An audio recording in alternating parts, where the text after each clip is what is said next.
Hello, everyone. I'm Chester44, also known as Seelah, and welcome to this Let's Play of Wrath of the Righteous. Last episode, we found a new companion, Ember, a strange little girl who happens to be a witch, with a very burned appearance to her. Yeah, she is an elf as well. Very strange girl. We'll learn more about her eventually. Also, we're fighting some undead around here, so that's something we need to deal with. Oh! So sweet it is to kill.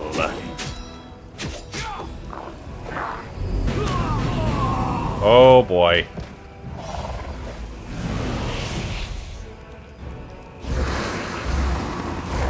Oh, great! A demon that makes undead. Right, kill the ghouls.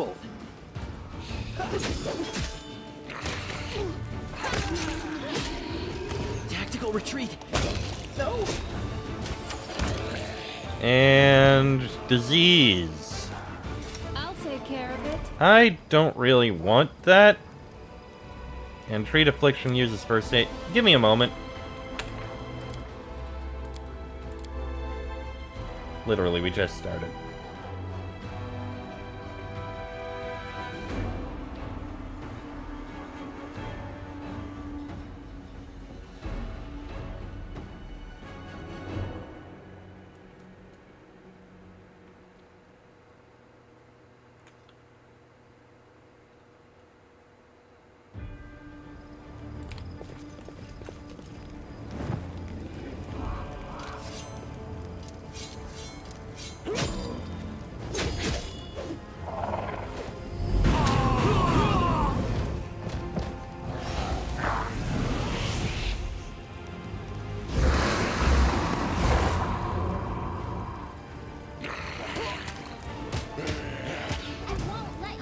Okay, try this again.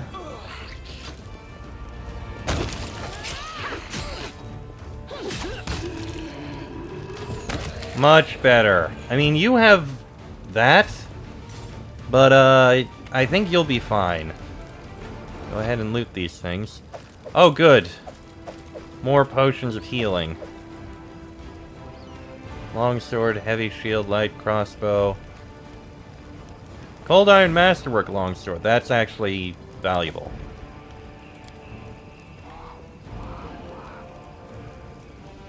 I did it. Gray hair, ashen skin.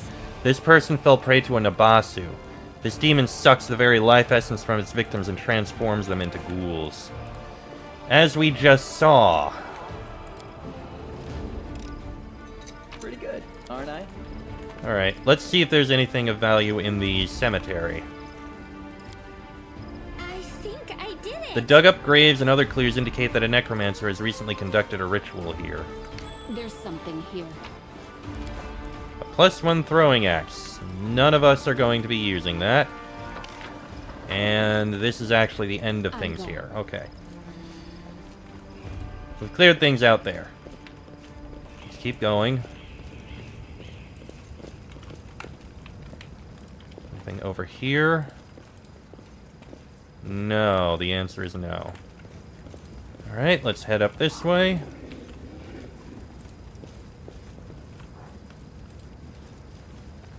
Curl. A short, hooded figure is poking about some bodies laying in the middle of the street. The stranger drags the first body off the road, respectfully props it up against a wall, and places the corpse's hands on its chest. The figure then freezes as if hesitating, and you see him reach out his hand towards a beautiful gold amulet hanging around the corpse's neck. He jerks his hand back, hesitates, then reaches out again. Hey, who are you and what are you doing here? The stranger almost jumps out of his skin and the hood falls off his head. Under a mop of red curls, a round halfling face looks up at you. Oh, phew. I thought you were demons. Good day to you, good lady. Seelah's eyebrows lift in apparent surprise. Curl? Is that you? The halfling looks at Seelah and smiles broadly. Oh, Lady Seelah, you're alive! Oh, goodness me, that's the second bit of good news on an otherwise lousy day. What was the first bit of good news?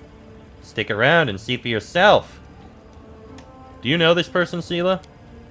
Meet Rimvi, better known as Curl. He hails from Canabres and he fights in the Condemned. He's one of a kind, a rogue with a heart of gold. Curl, it's probably none of my business, but you should ask yourself if what you were about to do is right. The halfling's cheeks flush and he hides his hands behind his back. I just thought... Oh, it doesn't matter. Can you tell me anything useful about what's going on in the city? I'm afraid not, good lady. I just left the Defender's Heart. Before that, I was holed up in there, too scared to leave. Although spending all that time under Commander Erebeth's nose sure was something. She's a strict one, phew. And when she gets antsy... Don't even start. I've had enough of her breathing down my neck to last me a lifetime. So what are you doing here, robbing corpses? No! Rimvi Curl may be a rogue, but he doesn't loot corpses. I just need to get these poor lads' bodies off the road. My friends and I are on a terribly important mission, and we need to get through. Pardon? He is interrupted by the sound of wheels rolling on the paving stones. A cart drawn by a sad little horse appears from around the corner. A pretty half-elf is driving it, and a young man in knight's armor is walking alongside. Even from a distance, you can see his tanned face and his blue eyes shining brightly. The halfling straightens up. See? A terribly important and very heroic mission. My friends and I are saving a beer cart from the demons. As he's speaking, the newcomers notice you, and the knight cries out in jubilation. Seelah! I never thought I'd see you again. I thought you were headed to the main square, the center of the demons' attack. The half-elf smiles warmly at Seelah. Hey, friend, glad to see you're all right. When we got separated by the crowd at the celebration, I knew right away that something was wrong. And when demons appeared all of a sudden, I realized that was the reason why I'd been so anxious. But I couldn't find you among the dead in the square, so I kept my hopes up, and I was proved right. Seelah's face lights up with joy. So you're the other bit of good news Curl was talking about. You and Janna are alive. Actually, by good news, I meant that we found the beer cart. Sir Ellen and Janna being alive amounts to a quarter of a bit of good news. Well, maybe half. Oh, they're friends. A beer cart? How about sharing with us? I'm sure we could all do with a drink. The half-elf winks rakishly. Certainly! Give me a flask, friend, and if you walk with us to the Defender's Heart, we can have a more thorough sampling of the spoils there. Despite the cheerful tone, she looks at you with anxious hope. Janna, there's no need. The heart is very close, and the three of us will be enough to fight off an attack if there is one. Besides, our friend here surely has better things to do. More important things than carrying barrels of beer, I'll wager. By the way, my name is Elon. Sir Elon of the Hound Hearts. Glad to meet someone who survived this madness. You haven't told me how you know Seelah. I'll save that story till we're all back at the Defender's Heart. You're going back there, aren't you? We'll have a reason to toast our spoils. Are you aware, Sir Knight, that your friend Curl was trying to rob a corpse? Valai, is this really necessary? Curl didn't even do anything. Whatever he might have been thinking, that's between him and his conscience. What's wrong with hearing the truth? I think Janna and I have the right to know what our newfound friend is up to. Elon looks sternly at the cringing halfling. I'm not your commander, Curl, and I can't punish you or even condemn you. I suppose lots of people in Mendev think that the war justifies anything, but think about it. That dead fellow might have a family somewhere. His property and mementos should be returned to their rightful owners. They're bound to have sentimental value. Take this card, for example. We might take it now, but once the city is freed, the Eagle Watch and the other orders will certainly try to find the lawful owners and compensate them fairly for their losses. Enough, friend, I didn't even do anything. I was just thinking about it. And honestly, I don't think we'll even be able to gather up all the bodies and hand them over to Eagle Watch. They'll be looted anyway. Well, that will be on the conscience of the one who does it. But you're a crusader, Curl, though you might not have volunteered. Those who fight against evil itself have to be better than common folk with their moral frailties. I have to go. So long. We're sure to meet again, either in the city or at the Defender's Heart. Sure you will. Come to the tavern. We'll celebrate the valiant rescue of this barrel together. Well, that's nice. Managed to help them out. Okay, that's another end of the path. Let's keep looking around. Oh, shit! Okay, more ghouls. Or else.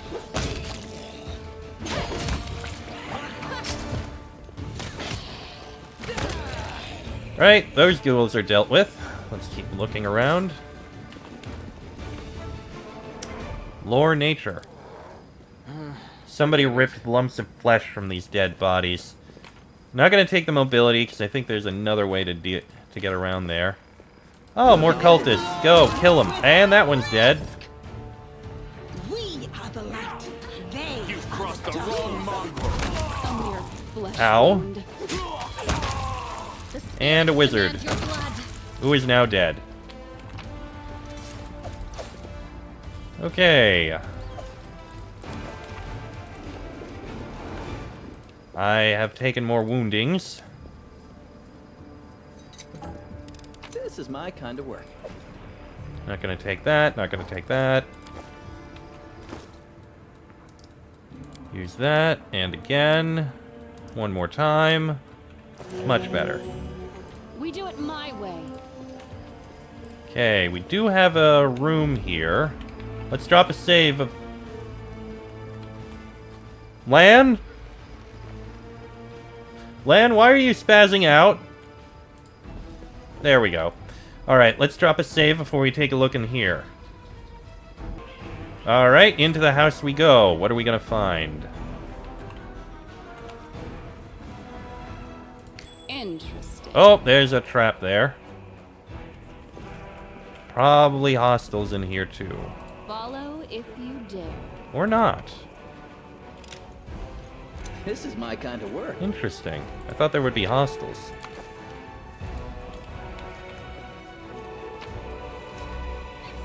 Stories told us by spirits. That's just a book. I must rest to fight A another. journal about an experiment. Experiment day 1. Today I was able to catch a quasit. I Rory be my witness, it wasn't easy considering my humble physical condition. Luckily it was a scrawny specimen, about 7 pounds, with a wingspan of about 2 1/3 feet. When it awoke, the quasit first tried to attack me, and then ruined my clothes with his caustic saliva. Experiment day 3. I've begun my linguistic research. My goal is to study the language of quasits. I'm quite convinced they have their own dialect. Through understanding their speech, I will be able to understand their way of thinking and convince them to rebel against their lord's tyranny. A revolution will roll through the abyss, and the powerless will rebel against their oppressors. I'm sure that Everbloom Milani will not refuse her patronage, even to such creatures as these, if they would break their chains of slavery. Unfortunately, progress is thus far insignificant. I've been able to catalog only 2 words, which I suspect must mean rend and carrion. The quasit formed both words quite vividly when commenting on my person. While I was entering this record, the quasit managed to steal my watch and throw it into the chamber pot. Judging by his spiteful giggling, he's quite delighted about his little joke. And despite the naughty trick, I am somewhat glad. Jokes and pranks are a part of cognitive communication, which I fully intend to establish with the specimen. I grow more and more convinced that I made the right decision in leaving Absalom and Foray Logos, the so-called wise house. More like narrow-minded fools stuck in the past under the sway of their ringleader, the chatterbox, the fool of fools, Jubilos Narthropple. They've never appreciated the progressive nature of my theories. Experiment day 4. Today, the quasit almost bit my nose off while I fed him. In response to my shame, I beat him with a wand. Such behavior toward a sentient being is unacceptable, and I repent deeply. I've also run out of meat. The specimen and I will have to make do with porridge and soup. Day 6. It's been 3 days since the specimen switched to a vegetarian diet. At first, the quasit refused to eat plant-based food, but then ate some cabbage soup and poked at the porridge with his claw. His face looked so tragic. Day 7. The specimen has completely lost all signs of aggression. At dawn, I was awoken by his moaning. The quasit was rolled up in a ball in the corner, whimpering. Despite the dangerous appearance, it's quite impossible not to feel compassion toward the poor creature. I had to take prompt measures and give the specimen a laxative potion. The quasit now reacts to me with confusion and fear, but at least it's not suffering anymore. His gastrointestinal tract must have reacted unhappily to the unfamiliar diet. Day 10. What a great day! The switch to a completely plant-based diet is complete. The theory that quasits can only eat meat and carrion has been disproven. My eternal opponent, Sir Jubilos, will just have to go drown himself in a river. The closet has become peaceful and easygoing. He no longer tries to eat my boots or the feet inside them. The specimen's behavior has become gentle and friendly. He shows some interest in ball games and physical exercise. I have named him Pecker. Today, he initiated communication and attempted to explain a new word for me. By all evidence, he was making up the word during the communication process, for there has never been such a word in the closet language. The meaning, as I understand it, is safety, comfort, and calm. I see no further need to keep Pecker on his chain. This experiment has convinced me that the vicious and evil traits attributed to closets are acquired habits, not natural or inherent to their nature. Over these days, I really have grown fond of him, and by all evidence, Pecker likes me too. He's gotten used to napping on my knee while I'm writing my observations in my journal. Maybe someday this closet will become my familiar. The current stage of the experiment is complete. Pecker and I are soon off to Absalom to present our findings before the professors at Foray Logos and become a scientific sensation. On our way, we may make a small detour to Avestan so that Pecker will have a chance to better adapt to civilization. I hope the little trickster enjoys the journey. Well, that's certainly, interesting. Stairs down. Let's take a look in the basement. Huh. Just a moment. We should move. I can cast a light spell, can't I? I can. A couple bodies here. These fighters must have been caught off guard. They died before they could even draw their weapons. Their bodies are covered in a thin layer of ice that is slowly melting.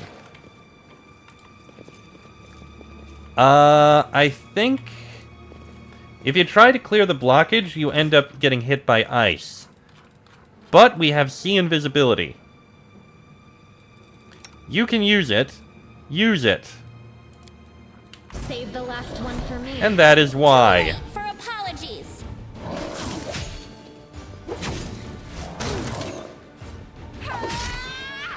Okay. We are all fatigued. Let's kill this shadow demon, and then we're gonna need to take a rest. Could this happen? There we go. Shadow demon dealt with. Can we rest now? No? How about now?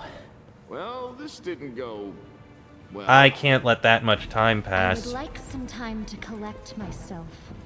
Hold on. You know what? I'm gonna turn on turn-based mode to take care of this thing. So, once again, see invisibility. Yet another obstacle. And let's take this thing out. Oh, it goes first. Wonderful.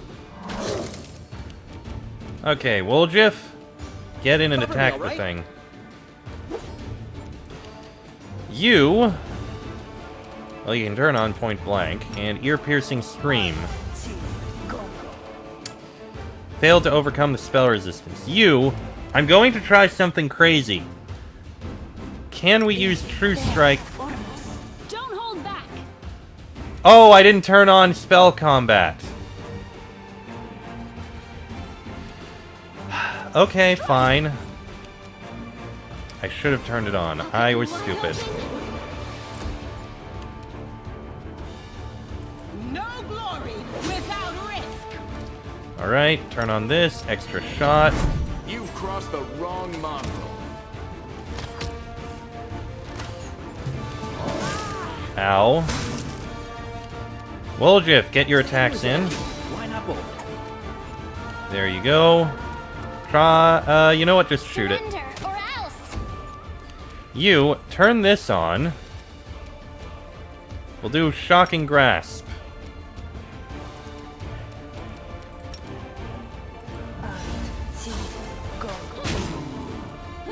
Well, I did some damage. Camellius, you know what? Free attack. The Free thing. spirits demand your blood. There you go. How about Smite Evil? We're gonna be resting in a minute anyway. You. And free attacks. You won't survive me. Almost dead. This happened. And I'm down. Distracted Woljif, from me. finish it. There we go. Okay. So, I was stupid. I should have turned that on, so I haven't tried my plan yet. Let me drop a save, and then we'll try clearing the blockade. Alright, clear it. The mongrel did it. That was more successful. And we'll loot this. Pretty good, aren't I? And we have Wicked Longbow.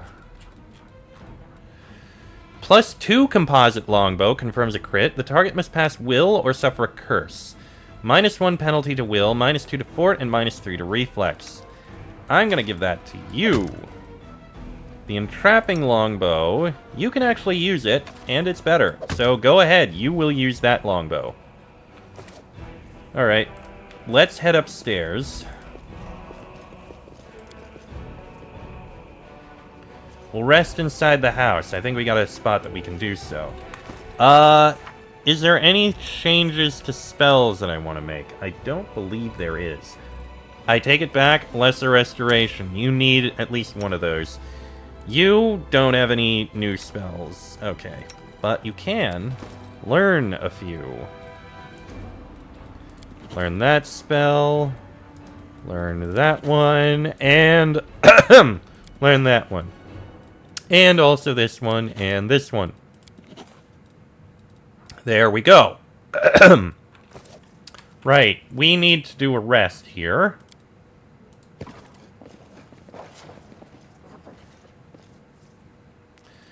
Let's see, camouflage will be you, protective rituals will be you, alchemy for this will be you, night watch will be Lan and me.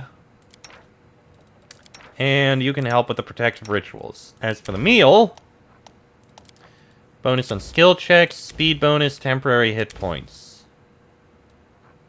Let's go with a hearty meal. Bonus on skill checks, that's fine. We're only going to do one rest, because I kind of need the time. Why did your tribe hide under the ground? If you came up to the surface, would the good people really turn you away? Why do you live on the street? If you entered a wealthy home, would the good people not allow you to stay there? Good counter. Okay. Very good. Oh. Sometimes a long-awaited rest does not bring the desired relief. What comes is a heavy, clinging sleep on the edge of wakefulness where consciousness seems poised between reality and oblivion.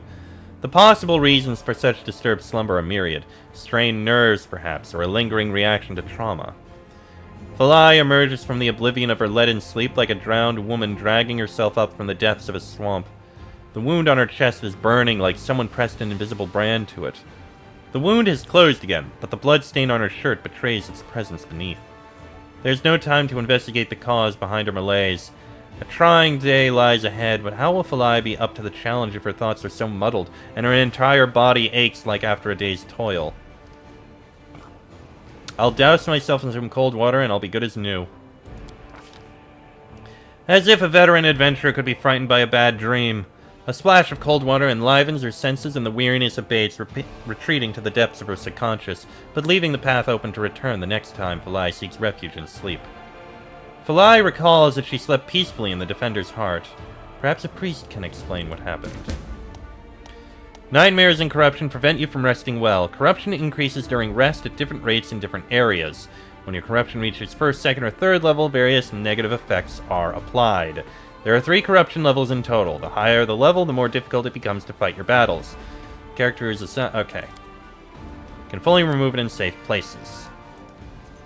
And we are all fully healed up. So, we're good to go onto the street.